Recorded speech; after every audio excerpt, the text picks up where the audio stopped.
Hello, everybody. This is Nikki from Motherhood Unfiltered. It's going to be okay. And today's guest is Mandy Capehart. And she's an author, a speaker, and a certified grief and life coach and from the Pacific Northwest.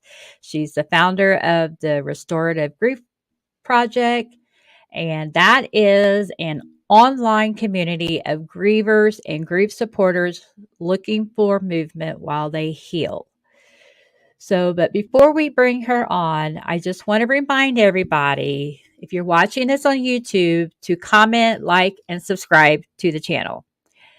That helps me move up the food chain so I'm not down here in the bottom with the amoebas and the fungus. And I know they're necessary, but I want to get up toward the where the light is. So, if you're listening to this on podcasts, please go to Apple and rate and review so I can see how well I'm doing.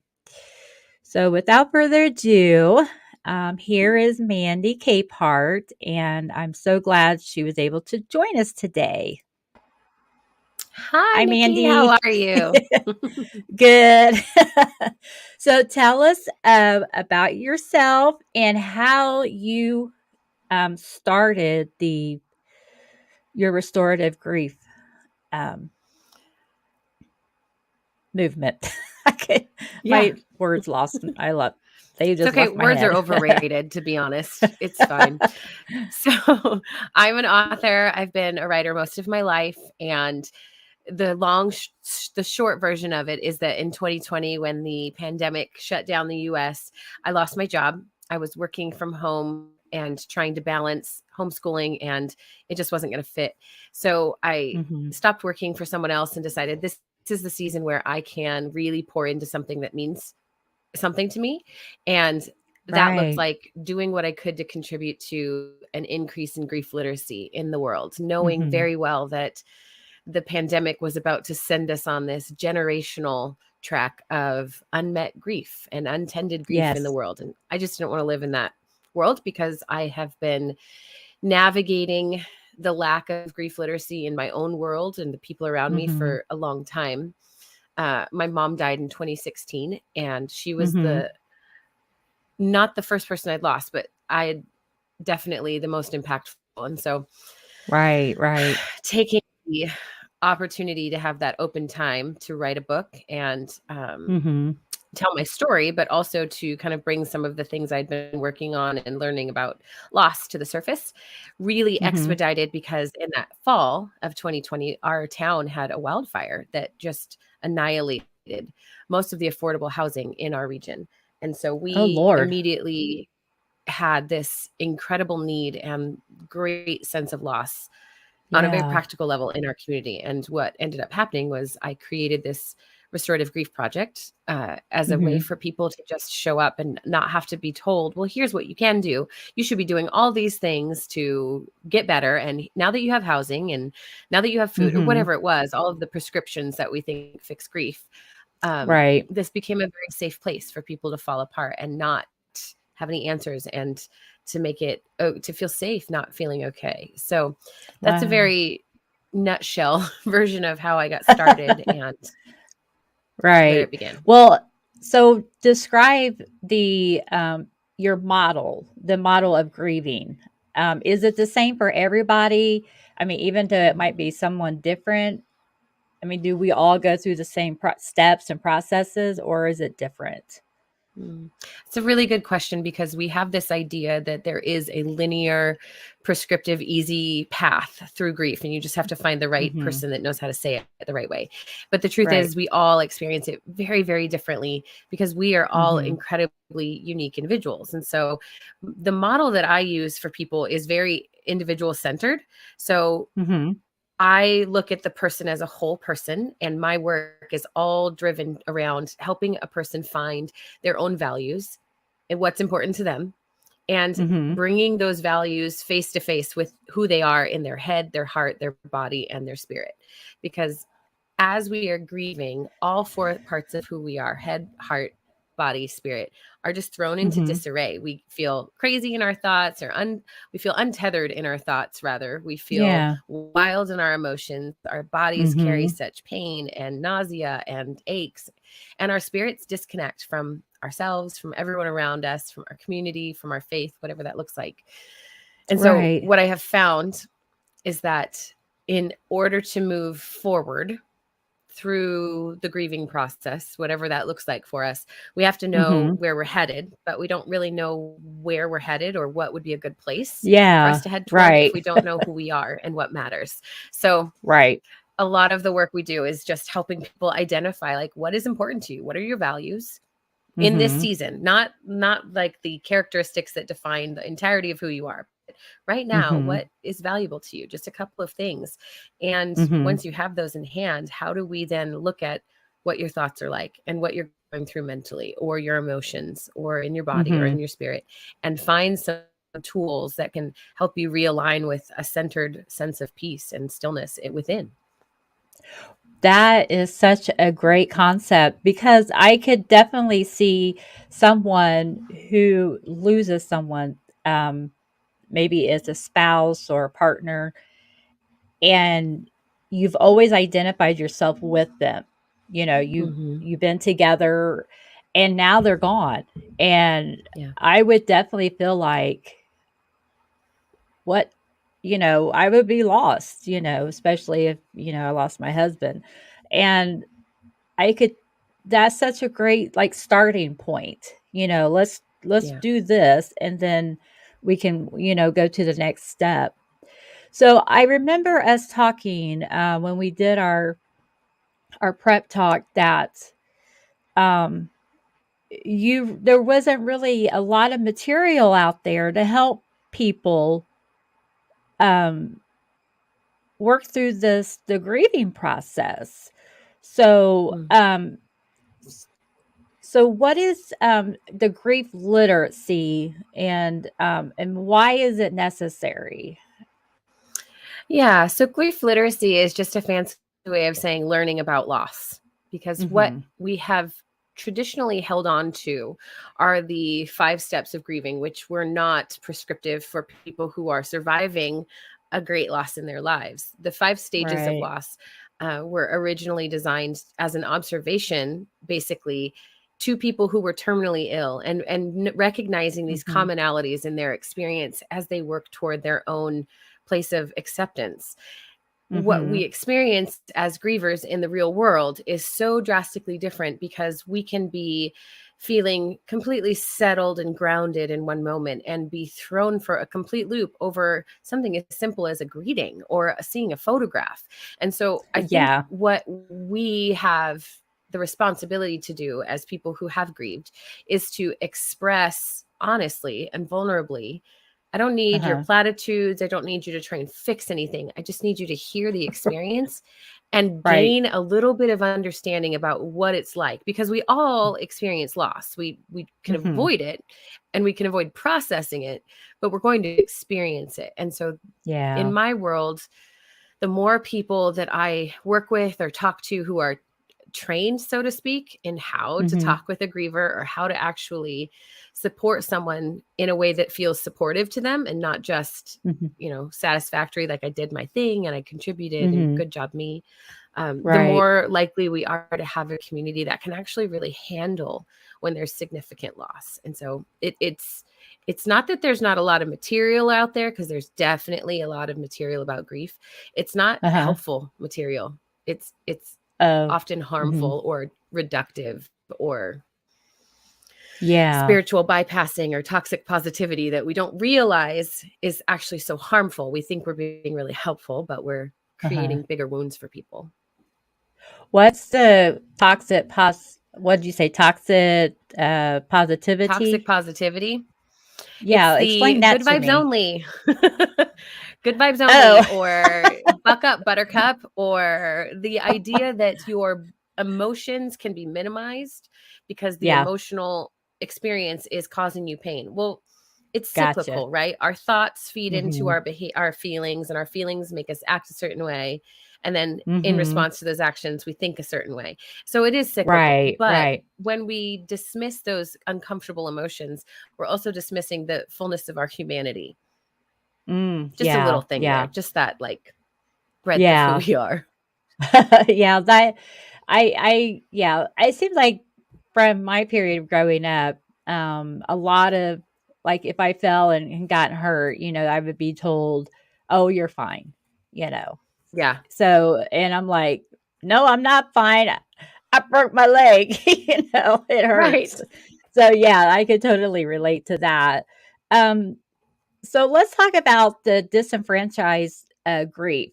Um, Yeah. I don't remember us talking about that, but it's got my curiosity today. So, Yeah.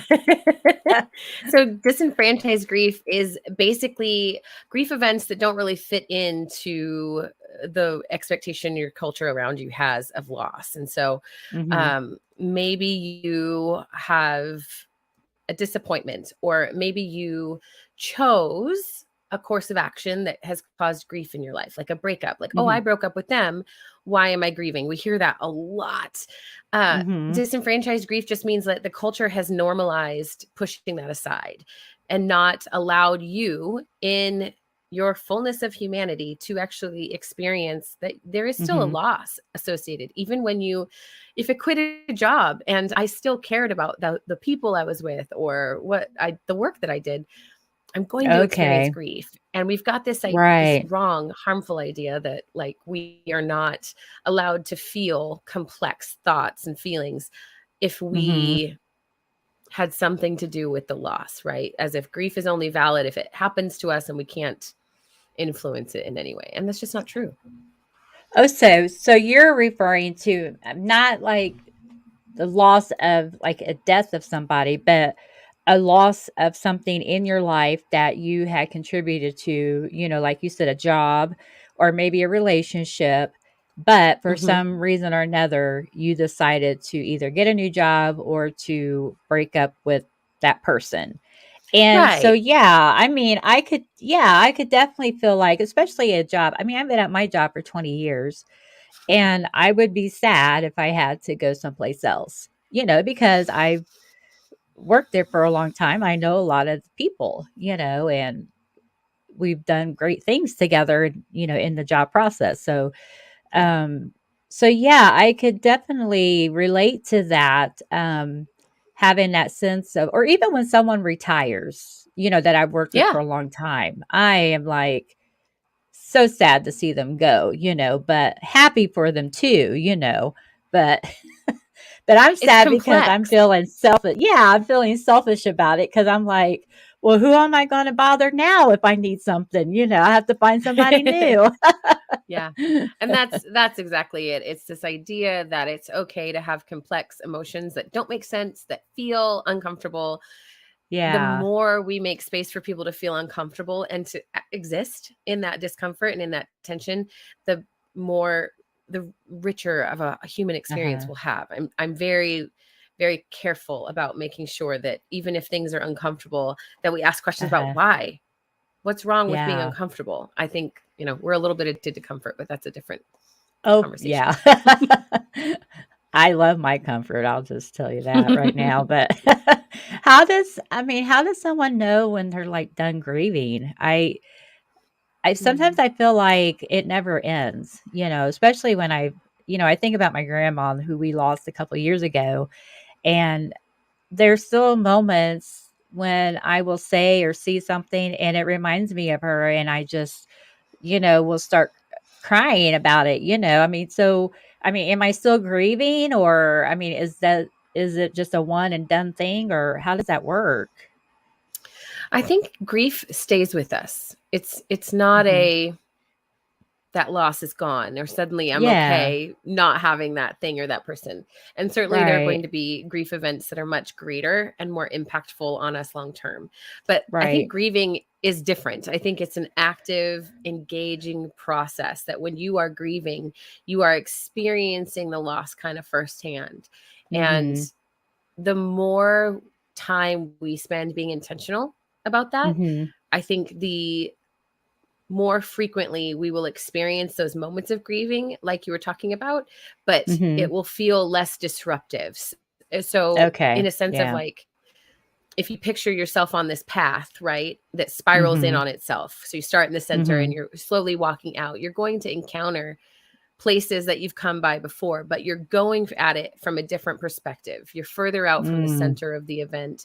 You can still see and you experience things, but you're learning more. So you're kind of Mhm. expanding and including part of your story that came before you, and Mhm. gaining some insight and applying new versions, like the new understanding of who you are, what serves you well, and what brings you back into alignment shows up. So Right.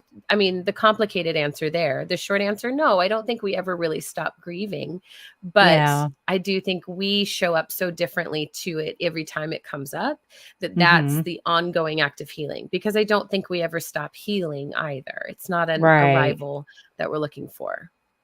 So, what should I respond to somebody when they say, well, it's either someone who's passed on or a relationship that's broke up? They say, well, they've never gotten over them. And in my mind, I always felt like they were saying that in a negative way.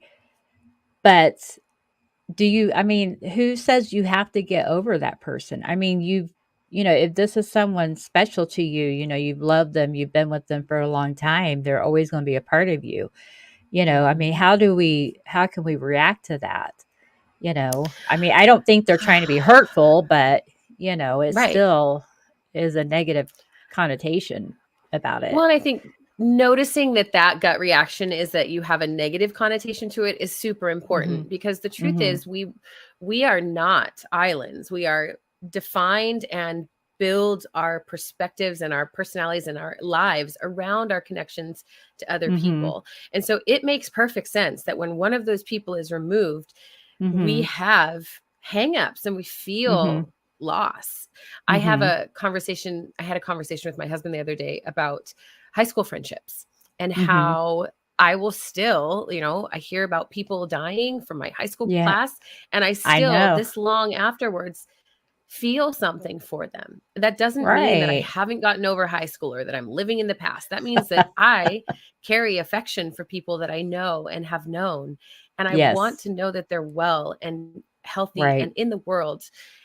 Grief is going to disrupt that. Loss is Yes. always going to interrupt our conversations with people in life. And the more that we accept that we are actually interconnected and it's normal Mhm. and healthy and good to have these emotional responses to people and to feel drawn to and connected to people, Mhm. the less uncomfortable and I think the less negative we'll have of Mhm. responses toward people who say, "Oh, I'm grieving this," or Mhm. it's I think we tend to have those negative connotations because we don't want to enter into Mhm. someone else's discomfort. We don't want to feel Yeah. the weight or the emotions or the unhelpful or uncomfortable emotions that they're experiencing, and so we minimize what they're going through and keep ourselves very Yeah. sheltered by saying like, "You're fine. Like seriously, it's been 30 years. Are you kidding me?"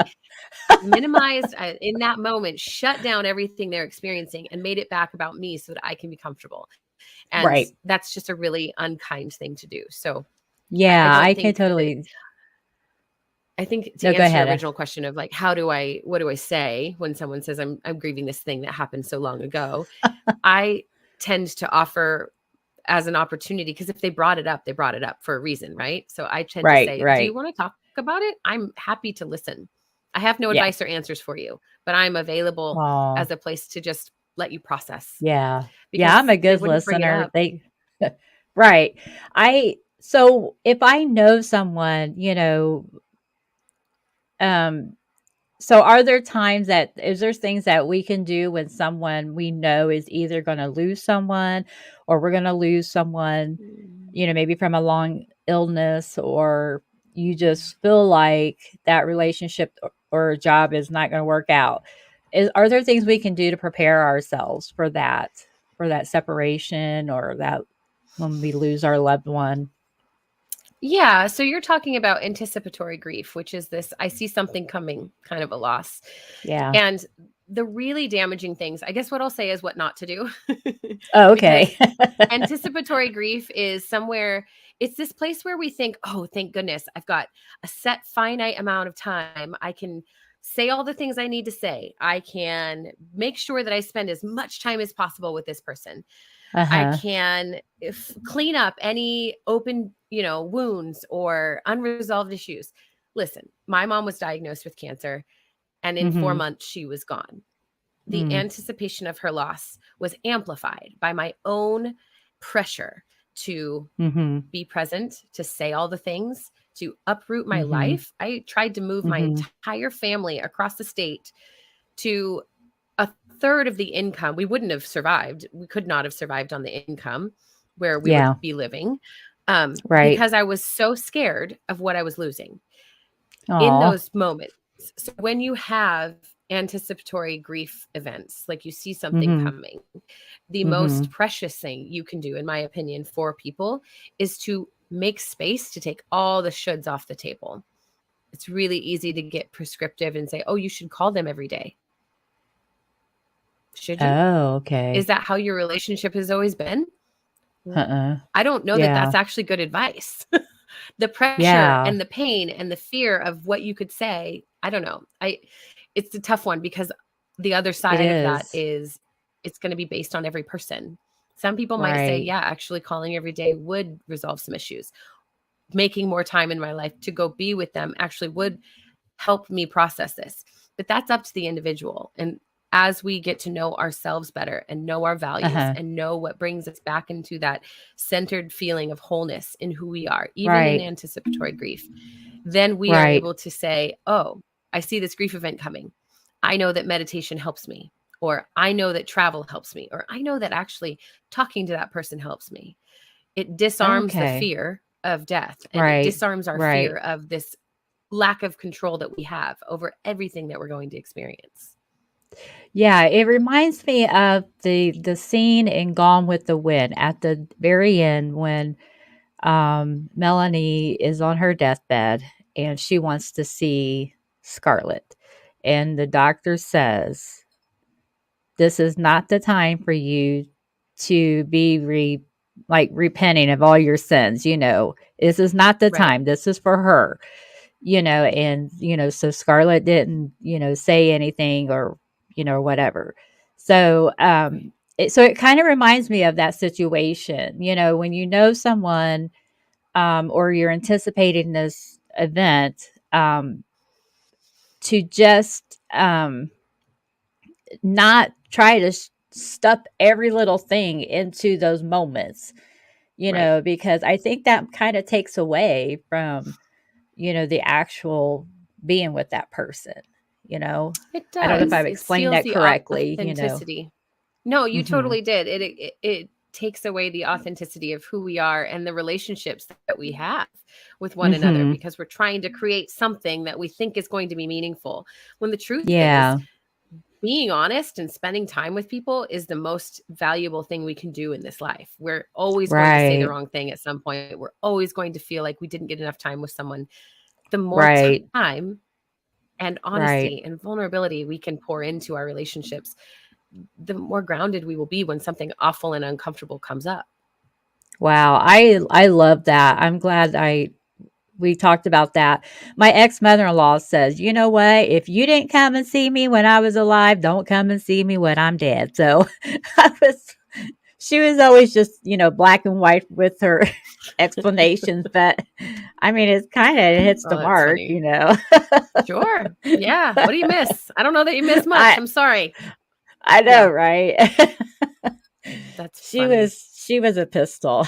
I'll just say that. But so so before we close, I mean, do you have any last thoughts that we could share with people that either have experienced this and definitely need help, or they're anticipating something? I mean, I feel like everybody on the planet has experienced something where they've lost Oh, something, yeah. either Yeah. tangible or, you know, family or friend or whatever. I mean, it's just, Yeah. I mean, I could have all kinds of stuff, running through my head.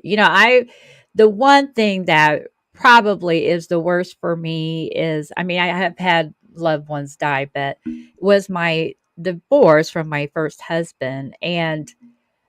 there are still times today I can't even talk about it. I will just boohoo all about it, and Yeah. it was just such a traumatic experience for me because I was just so over the moon for the guy. And, we had 3 sons. And I mean, to this day, it just is, devastating. But, I just try to take it for what it is. I mean, we had, good times. I try to think about those. And then I remarried to a wonderful guy, and he's just something else.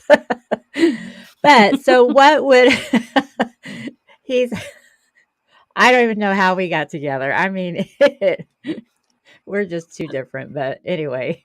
So Mm. so how would so any last thoughts, for people? I know you have your podcast Mm. and you have your book, which will have those details in the show notes. So just, are your very last thoughts. My very last thoughts. My last thoughts would be to spend some time before you need people, cultivating the Mhm. people you need. I think having 1 or 2 or 3 at most people Mhm. who you are willing to fall apart in front of before you need Oh, them yeah. is really precious, Yeah. because if I next in 10 minutes need people who can hold space for me, who can let me Mhm. crumble, let me take Mhm. all the facades away without any judgment, without any trying to repair it or fix it or offer Mhm. me platitudes or minimize my pain or compare it to theirs, Mhm. whatever. Right. I need those people before I need them. And the intimacy you create in relationship with people carries so much further when you are in need, because they know Wow. Yeah. that they can trust you for them when that time comes for them as well. And that, Yeah. we tend to only create our lifeboats when we are seeing the rains come down and the floodwaters rise, but we need the lifeboats Yeah. prepared and ready and stocked before the water rises. And I think that that's the same thing with grief. We just have Oh. to recognize vulnerability is going to happen to us. We may as well lean in when Mhm. we have a little bit of influence over what it looks like and just Mhm. try it out. Because that way you can also Wow. like ferret out the people who aren't the right supporters for you, because Right, those ones right. exist too, and they'll surprise us with who they are. I was often very surprised at who was and who wasn't there, and that's okay. I'm not holding it Yeah. against them, but knowing Right. ahead of time is very helpful. Right, right. That's beautiful. Yeah, definitely find out who your people are, before, you know, yeah, like you said, like the boat, like the water starts rising, you better have your boat ready and the people with it. So, Yeah, well, it's man, very easy to miss that. Yeah. Sorry. yeah, for sure, for sure. Well, Mandy, I am so glad that we were able to get this together, and I hope you get to feeling better. And Thank you. I am definitely going to now. Your book is like a study guide where you go through steps and processes. Yeah. So it's a It 31-day okay. guidebook. There's a little intro section. It is based on the 5 steps of grief, specifically Hmm. for familiarity. It's not actually like these are the stages. It is Oh faith yeah. based. There's a lot of my personal conviction in the story because it's part memoir, but there's Hmm. also practices and influence from all kinds of different wisdom and traditions in the world. So if someone is struggling with like grief around their own faith practice, I don't recommend my work at all because I don't want to cause more wounds. But if that's not Oh, gotcha. something you're carrying or that's really difficult, then I Hmm. definitely think it's worthwhile because it's tiny little pieces. I had a client the other day Hmm. who said, I finally started reading your book and I was all excited for the little pieces. And then I realized there's an intro. And I was like, skip the intro. if you're mad at me, she was like, I was mad at you. I had to read the whole intro and I wasn't ready for it. And I was like, okay, permission to skip around, because that's really what it's actually served me really well too. I have it obviously, Mhm. but I have my own copy that every now and then I'll say like, oh, I'm furious. I need to go back and check in with myself, because these Mhm. are all things in the book that served me really Yeah. well as I was going through the loss of my mom. Right. Well, thank you so much, Mandy, for joining us Of today, course. and, I look forward to speaking with you again. Thank you, Nikki. It was an honor to be here. I appreciate it.